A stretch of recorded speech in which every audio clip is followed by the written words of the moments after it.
But to look your enemy in the eye, knowing you'll remember his face for the rest of your life, now that takes a stomach much stronger than you'll ever have.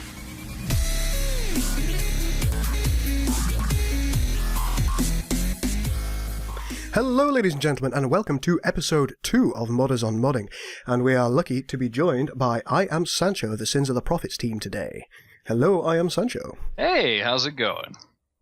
Now, this episode, ladies and gentlemen, is based on sound. One of the most immersive things that you can have in any computer game is the sound. It's all well and good to have excellent visuals, but without the sound, you're not going to go through an immersive experience. And I Am Sancho is one of the gentlemen who is making that immersive experience for Sins of the Prophets. So, I Am Sancho, how are you on this fine day? Oh, I'm doing fantastic. It's a fine Sunday. That's magnificent. That's what I like to hear. So, one of the things I wanted to ask you first and foremost is, you work for the Sins of the Prophets team. Mm-hmm. Now, well, it's a Halo mod, as I'm sure everybody knows. What brought you to Halo, and what made you want to make sounds for Halo? Okay. It was probably, oh gosh, it literally has been 5 years now. That's when Canada Man, first started the Sins of the Prophets project. At that time, I was kind of messing around with Sins of a Solar Empire, realized I had some good modding opportunities, and I was like, oh, I'll try this out. And then I saw the Halo modification, and I was like, ooh, that's actually really cool, because I've always kind of been, a Halo fan. I read the books, and I, played all the computer games, and at the time, it was a very, very basic. I think there was just a couple of ships and stuff, and he had put out a casting call for more visual effects artists and things like that, and I just kind of approached him, and I was like, do you have any thought for sound, actually? And he was like, well, no, but I'd love to have you on board. And that's kind of how it all got started. So basically, it was kind of a why not at the time for that project. And, I'd have seen a couple other modifications that were out there for, Sins of a Solar Empire that, didn't have any sound effects that were unique to the project. And I knew that, with some of the skill sets that I had at the time, I could actually bring something to the table to create that immersive experience, because sound really does, bring you into that environment. It does make a huge difference, yes. Yeah. It's always made a massive difference to me, and that's exactly why I wanted to talk to you about sound modding. Now, you were just saying that you had a particular skill set at the time. Yeah. May I ask where you developed that skill set? Radio, actually. I'd worked in radio for a couple years at that point. And so I had done a lot of, commercial editing, live performance, recording, so I'd done a lot of work with music, but I'd also done a lot of work with dialogue editing, and so I knew that was going to be kind of my strong suit that I could bring to the table. Is that I was thinking, oh, I could make a few admirals or something that are like, hey, we're on a UNSC ship or something like that, and it kind of really exploded from that. But yeah, that's kind of what I kind of had on the table. I had probably about, at that point, I had 3 years of recording, editing, and live performance recording experience. So, I see. A lot of people out there, they don't have a great deal of experience, or in fact, any experience in sound editing. Do you think it's something that's going to be accessible to budding new modders who really want to change the sounds in their game and make unique sounds in the game? Do you think they can pick up those skills? I think it's feasible. It's something that it takes time. Naturally, with anything, you really kind of have to dive into it. You really have to spend some time to learn the process. And what's interesting is that there's really two sides of the coin. You're going to have really good recorders, so people that are just really good at recording content, and then you're going to have really good editors. And if you're going to want to do everything, you kind of have to know a little bit of both to really be successful in doing so. And that's kind of the side of the operation, really. You have people that are really good at recording. You have people that are really good at editing. Personally, I'd much rather record all day than edit, but it's a necessary evil to do what you want to do with sound. So it's you kind of have to learn I both see. sides. I imagine that during your work with Sins of the Prophets, you've come a long way as a sound artist as well. I'm sure you've learnt new skills. Would you like to elaborate on those a little bit with me? Oh, sure. Probably the biggest skill set that I picked up from Sins of the Prophets is probably post-production. That has probably been the part that I knew I already had work with, because I had a lot more experience with recording in general, but actually going back and making changes, adding effects and layers to sounds was something that I knew was going to be a challenge, and I think I've definitely grown a lot in that aspect. Also, getting some chance to do a little bit of Foley artistry, where you make your own organic sounds, is probably what I found to be the most appealing, which I started to learn doing this project. I see. Yeah. And, Foley is where you basically artificially create sounds, whether it's, you making the sound effects, with your body or inanimate objects, or, clinking things together. That's what really is probably the most fun for me out of all the projects that I've done. So that was actually something I wanted to talk to you about. Now, I was talking with I Am Sancho the other day about this interview that we wanted to take place, and he told me a little bit of a story about one of the particular sound effects in game, which is the exit hyperspace sound. Now, you weren't happy with the standard game exit hyperspace sound, and you wanted to make something that was unique. Would you like to tell everyone how you went about that? Sure. So if you guys are familiar with with Halo, in Halo 2, when all the Covenant suddenly appear at the new Halo 2 installation, there's a very unique sound effect that the ships create when they exit slipspace, and it's kind of like this kind of audible pop as they kind of pop into reality. And it's kind of trying to figure out what was the best way to actually create that sound, until I think I was just literally, I don't know, goofing off or something, and I made some noise with my mouth. It was like like that, and it just worked. And I did a little bit of changes to it, and so now whenever you exit slipspace in that game, it's just my mouth making a really silly sound. But that's kind of the appeal of Foley work, is that there's so many different ways that you can create sounds that people would have normally never would have thought of. I actually also made flood sounds with like mashed potatoes, celery, and spaghetti to make really slimy, sloppy sounds. And I think in game you can actually hear them still when the floods start to take over, and it sounds scary and all that stuff. Yes, you can.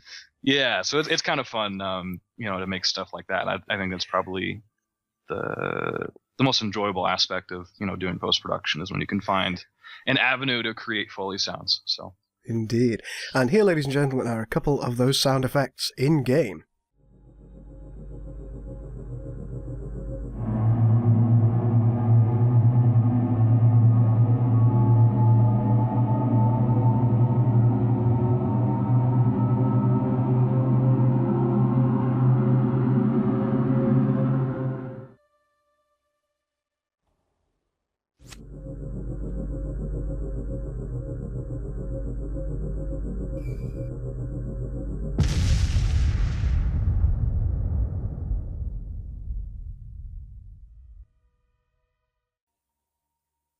There you go, ladies and gentlemen. What do you think about that?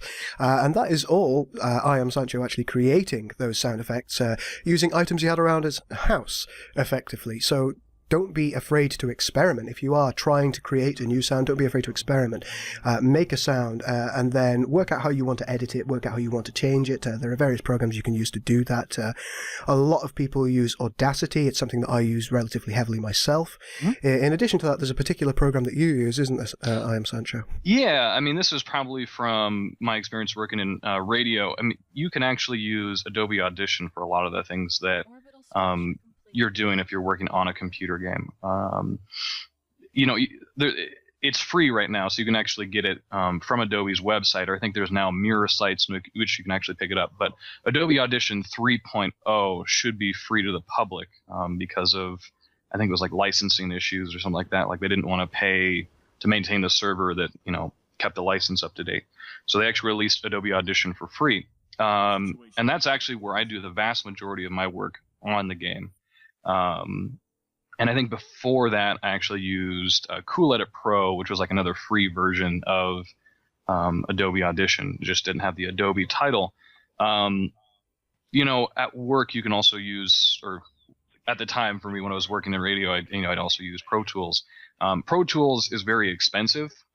So if you're a budding audio engineer or want to learn it for mods, you don't need it. I'm just going to be flat out and honest. It's one of those things where if you're working in a professional studio environment, that's when it's justifiable. It's also really good for music, but you don't necessarily need it if you're working on computer modifications. So that's fantastic. Thank you very much for that. I will be linking those, ladies and gentlemen, in the description below. So if you really want to get into some sound editing, then follow the links, pick them up, and start experimenting. Start knocking celery around your house.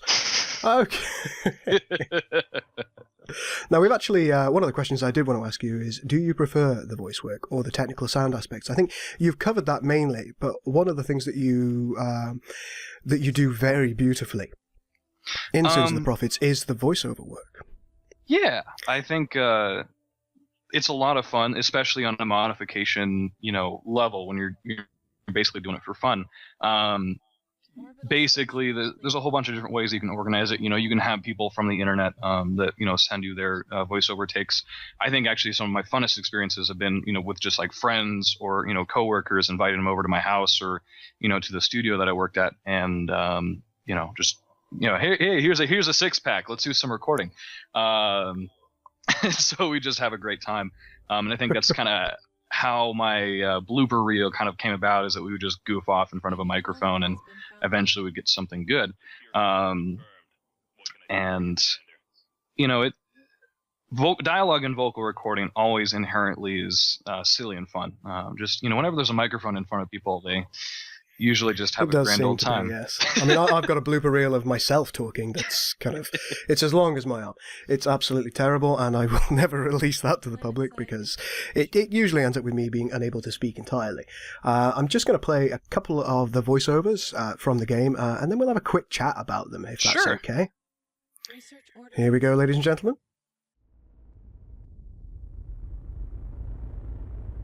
Research order complete. Slip space jump on my mark.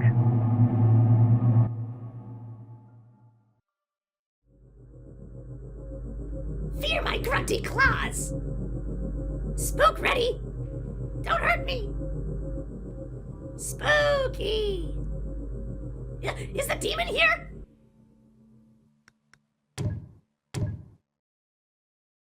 Don't hurt me! We're being sneaky!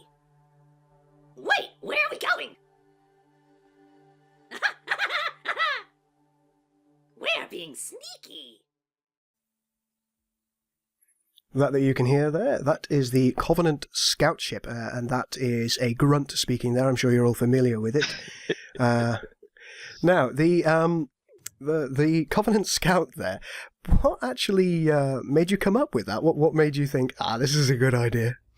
Well, in a Halo game, I guess if you wanted to stay a traditional standpoint as far as the lore would be concerned, is that all the ship commanders would probably just be elites, and maybe you might have a couple prophets. And I guess if it was post rebellion, you'd probably have a few brutes commanding vessels. But basically, it didn't seem right to have a Halo game without grunts. I mean, they're just kind of this iconic part of that universe. And so I really wanted to kind of throw them in, and I was kind of struggling about where I wanted to. And so right now in the this alpha release, we actually got to tease those grunt voiceovers that Hagaishi01 did. And, they actually turned out fantastic. I actually put out a contest for finding talent, to do grunt voiceovers. And Hagaishi had done some work for us in the past, and he's actually done a lot of the other Covenant voiceovers from all sorts of different alien races. He's a pretty good voice actor, actually.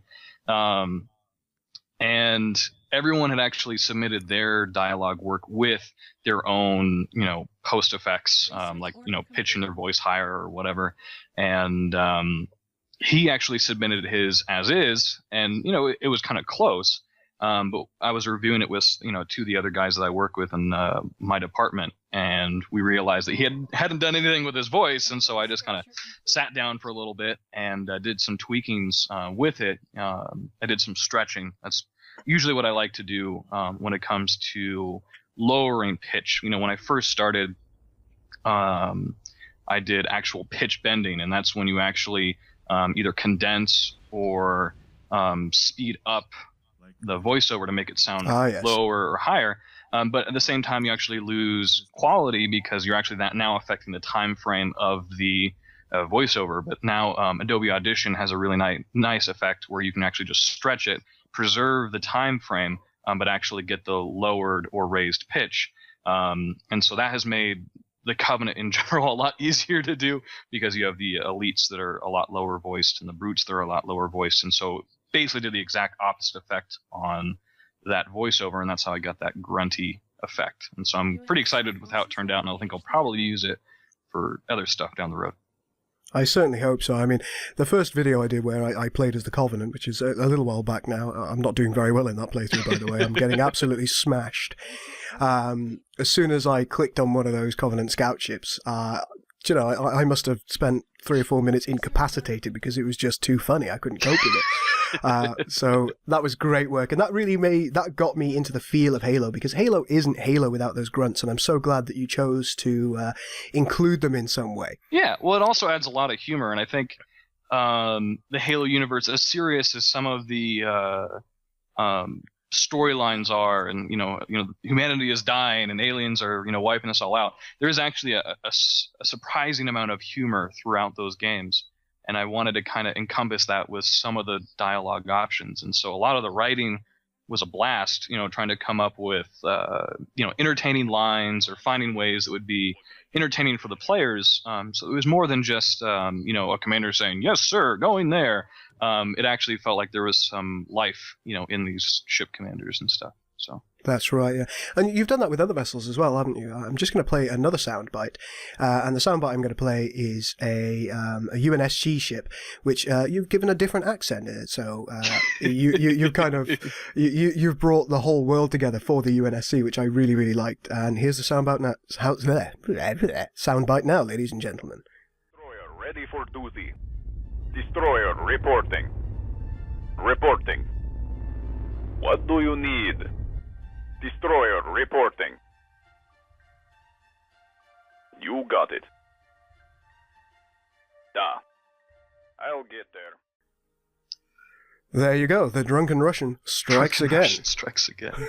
Yeah, that was Andy. He worked with me at the radio station, and he could do all sorts of different accents and things like that. And it was a hoot recording that one specifically because there's all those Russian memes that are out there, and we tried to encompass a couple of them. So that was a lot of fun recording, and he had a lot of great. Was he bare-chested at the time?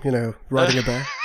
You may have had an AK-47. I'm just kidding. This is my Kalashnikov. But I'm going to get in trouble for that. I'm probably going to get killed by a Russian. But yeah, in addition to that, you have done a full suite for the UI effects as well. And what the UI is, it's the background sounds. If you don't have enough resources for something, or if your ship has just finished building, if there is a random event, you've done a whole suite of sounds with kind of a Cortana-esque voice, which I'll just play a couple of little bits of now, ladies and gentlemen. UNSC cannot afford your request at the moment. UNSC cannot afford your request at the moment. More preliminary research is required. More preliminary research is required. Doesn't that sound great? How did you come up with that? Was it always intended to be a female kind of Cortana-esque voice, or did you have other plans initially? I think it was the plan all along. I think originally I was like, well, I could just voice over a commander, but I was like, that'd be silly. Plus, at the time, most of the voice actors were male at that point of the time when I was working on the project. And I was like, man, we got to get a female in here, and with a Halo universe, and with such an iconic character as like a Cortana figure, it made a whole lot of sense to have a female voice the user interface for the UNSC. And this ended up being probably the longest and most grueling voiceover, to do, just because there's a whole bunch of different lines, and it really had to sound good. It had to sound very similar to the effects that you hear in Halo. And that's kind of some of the struggles with some of the things that, in the project, is that it really does kind of have to sound like it does in the game for it to really have that experience. And so I spent a whole bunch of time in the editing room trying to figure out, making the right ethereal sound to make it sound slightly robotic, but also slightly organic at the same time. So. Mm-hmm. And you've done a wonderful job with that. That really kind of, when playing as the UNSC, ladies and gentlemen, you'll know I don't usually play as the good guys. It's not something that interests me overly. I always like playing the villain, because villains, oh dear, are much more interesting. I'm throwing things around in here. It's terrible. But I actually found myself wanting to play as the UNSC because, in part, of all the voices, and that includes the UI voiceovers, because I felt immersed in the UNSC. I felt like I was actually a member of the UNSC and I was being spoken to directly. And that was a huge thing for me. So thank you very much for that. Yeah, that was a lot of fun. A lot of blood, sweat, and tears, but it was a lot of fun. And also a double thank you, because the voice actress who did the UNSC UI sounds, she's also voiced a ship for the STA3 mod that we do. Mm-hmm. She has voiced a female Vorta, which you will see on one of our ships. So thank you again. Yeah, no problem. That was fun too. She's more of a Trekkie than anything else. So that's interesting to know. I didn't actually realize that. Yeah. See, we're all learning here today, ladies and gentlemen. Absolutely. So that was pretty fun. So one thing I wanted to ask you, possibly the last thing, is the future. What's it going to bring? I mean, we know that working in this modding environment and working in radio has really broadened your skills, and it's made you think about the future. Where do you think that's going to take you? Yeah, so for the longest time that I've worked with Sins of the Prophets, this has always been a side project hobby, that I've had, working in real life job on this, normally. But on the side, this has really just been a lot of fun, and it's something that I've realized that, if this actually became my career, I would actually really enjoy that immensely. And I'm, looking at a couple other projects once we actually wrap up Sins of the Prophets. But I actually decided that I really want to go back to school and get a master's in post-production so that I can actually do this professionally. So that's kind of where I'm at right now. It's at that point where, this has been fun for the longest time, and I think it's something I'm willing to actually pursue a lot more seriously and in depth. So that's really encouraging to hear. That's something that I'm happy to hear, because you can probably tell, ladies and gentlemen, that when you get into modding and when you get into certain aspects of modding, it becomes more than just something that you're doing. It becomes a vocation to you, and it becomes something that you get more and more passionate about as time goes by. Mm-hmm. This has certainly happened to you, hasn't it, I Am Sancho? Oh, yeah. There's been many weekends where all I've been doing is this, especially during crunch time before an alpha release. I think I've spent working with Wasim, just because he lives in the UK. We've both collectively stayed up, till 4 or 5 in the morning, just editing stuff as it comes in, and me giving him feedback and all that stuff. And it's been a wild ride. I think that's more than the best way to describe it. And it's one that the entire Halo community is enjoying immensely. Yeah. So thank you very much for all your hard work on Sins of the Prophets. Thank you for being a big part of what makes it such an immersive experience. And I hope it continues to be so.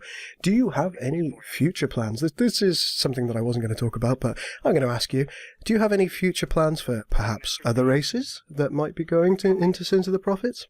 Well, it's going to be a long time off, I think, at this point. Right now, we're really focused on balancing the UNSC and the Covenant and getting all that officially done. But there is talk of actually putting the Forerunners in as more of like an expansion pack sometime down the road. And we don't necessarily when that'll officially take place. But as a sound engineer, I think that's actually been the thing I've been looking forward to the most, just because there's a whole bunch of different opportunities as far as creating sound for the Forerunners. I mean, you also have, the Didact now that would be really fun to find a voice actor for. But that would also, be fantastic. Oh yeah, and I know Wasim is already pretty excited to create the score for the Forerunners. He's more than excited about that, and I've had a few ideas that I've kind of tossed around as far as voicing, some of those ships like the Centurion and other things like that. In fact, actually, me and Hagaishi, we created a mock trial of like Guilty Spark that we actually created. Oh yes. Yep. And so that's actually in game. If you were actually to take over, I believe, one of those Centennials that's in game, you can actually hear that voiceover. Obviously not intended for the Centennial, but at the moment, that's currently what we're kind of playing around with. So there you go, ladies and gentlemen. If you want to hear a bit of what might be coming in the future, get a Centennial. Listen to it. Make many clicks on it. Get yours today. Get your Centennial today, free from the UNSC. So there you go, ladies and gentlemen. I think that's about all we have time for today. Thank you very much for joining me, I Am Sancho, and thank you for telling us a little bit about your experience as being a sound editor. Yeah, no problem. My pleasure. Okay, ladies and gentlemen, if you enjoyed what you saw today, or heard today, on Modders on Modding, then please do like and subscribe, and do share this around. I'm always very, very keen to get the modding community together, so if you are a budding modder, if you want to talk about aspects that you've been doing while modding, please feel free to PM me, and we can have a chat about it, because I am always excited to hear about other people's experiences when modding. Thank you very much, ladies and gentlemen. This is Goldukat out. Thank you very much. I am Sancho. Right on.